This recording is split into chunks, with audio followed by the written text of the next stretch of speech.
আচ্ছা, তো এমন একটা কথা আমি এখন বলতে চলেছি যেটাতে হয়তো অনেক কন্ট্রোভার্সি হতে পারে।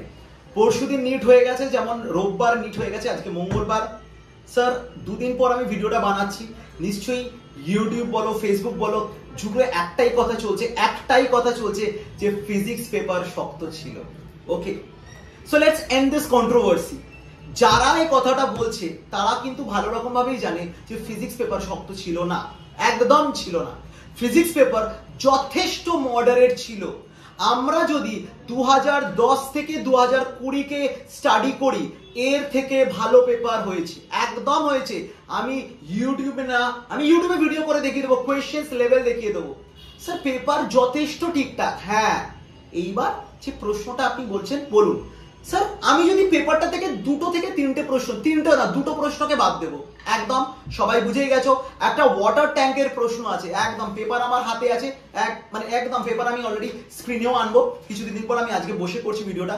ওয়াটার ট্যাঙ্কের প্রশ্ন, আর আমি আমার কাছে আর দেখতে পাচ্ছি না যে কোনটা শক্ত। মানে কেউ যদি বলে ক্যাপাসিটরের ডাইইলেকট্রিক শক্ত, একদমই নয়। মানে শক্তটা কোথায়? হ্যাঁ, ড্যাম্পিং কনস্ট্যান্ট কি শক্ত? এবার অনেকে বলবে স্যার নিট থেকে ড্যাম্পিং কনস্ট্যান্ট সিলেবাসটা কি বাদ দিয়ে দিয়েছিল, তাহলে দিল কেন? ঠিক, এটা প্রশ্ন হতে পারে যে নিট থেকে তো ড্যাম্পিং জিনিসটা বাদ দেওয়া হয়েছিল, তাহলে দিল কেন? এটা একটা জাস্টিফাইড, কিন্তু প্রশ্নটা শক্ত ছিল না।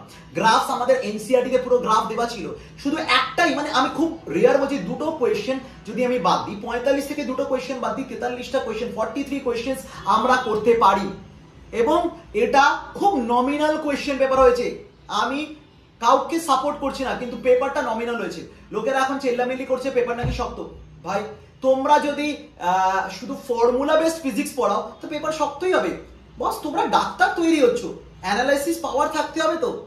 ওকে, তাহলে ফিজিক্স সেই অ্যানালিসিস পাওয়ারটা তৈরি করে। তো ফর্মুলা বেসডে কি করে আমরা অ্যানালিসিস পাওয়ার তৈরি করব? তোমরা 2016 পেপার খোলো, চলো আমি আজকে বলছি 18 পেপার খোলো, 14 পেপার খোলো, 12 পেপার খোলো। এই 4টে পেপার তোমরা স্টুডেন্টরা খুলে বাড়িতে দেখো যে পেপারের লেভেল এটার থেকে সহজ ছিল না শক্ত ছিল। এখান থেকে শুধু 1টা থেকে 2টো কোয়েশ্চেন বাদ দাও, দ্য পেপার ইজ অ্যাবসলিউটলি ওকে। এবং যেসব টিচাররা এইসব রটাচ্ছে যে পেপারটা শক্ত, প্লিজ, তার মানে তোমরা পড়াশোনাটা করছো না, সেই লেভেলটা করছো না। এবং বেসিক লেভেল এটা কোনো একদম শক্ত নয়। এবং আমি ডিটেল সলিউশন আনছি, ইনফ্যাক্ট কাল বা পরশুর মধ্যে ডিটেল সলিউশন চলে আসবে, আমি দেখাবো। মানে ইটস ইজি বস, যারা পড়াশোনা করেছে পুরো এনসিইআরটি থেকেই এসছে। স্যার, লোকে বলে স্যার ভার্টিক্যালের কোশ্চেন, ভাই এনসিইআরটি বইয়ের ওই টাইপের কোয়েশ্চেন্স আছে, দেখো বোর্ডস বলেছে এনসিইআরটি ফলো করো, এক্সাম্পলার ফলো করো, আছে কোয়েশ্চেন্স গুলো, কেউ বাদ দেয়নি। একটা কোয়েশ্চেন খুব একটা শক্ত ছিল, আমি মানছি, ওটাকে বাদ দাও না। আমাকে 45টা করতে হবে, এই সেন্সটা নিয়ে তো পরীক্ষা বসা দরকার নেই। আমি ঠিকঠাক করে 40টা করি, 160 উঠুক, চলো 40টা বাদ দাও, 35টা করা যায়, হোক। সো প্রতিটা স্টুডেন্টের কাছে আমার একটাই অনুরোধ আমার এই ভিডিওটার জন্য, যে ফিজিক্স পেপার শক্ত হয়নি, তোমরা ফিজিক্সটাকে অন্যরকম ভাবে পড়েছো তাই শক্ত লেগেছে। ওকে, আমি কোনো টিচার বা কোনো ইনস্টিটিউটকে খারাপ বলছি না, আমি শুধু একটাই বক্তব্য বলবো, ফিজিক্সটাকে ভালো করে করো, ভালো করে করো। অবভিয়াসলি ফিজিক্স জিনিসটা খুব একটা মানে সহজও নয়, শক্ত নয়, কিন্তু ভালো করে করলে এটা কিন্তু সহজ। সো বেস্ট অফ লাক যারা ভালো করেছো, এবং যারা ভালো করতে পারোনি, আগামী 15 বছরের জন্য প্রিপেয়ার করতে এখন থেকে শুরু করে দাও।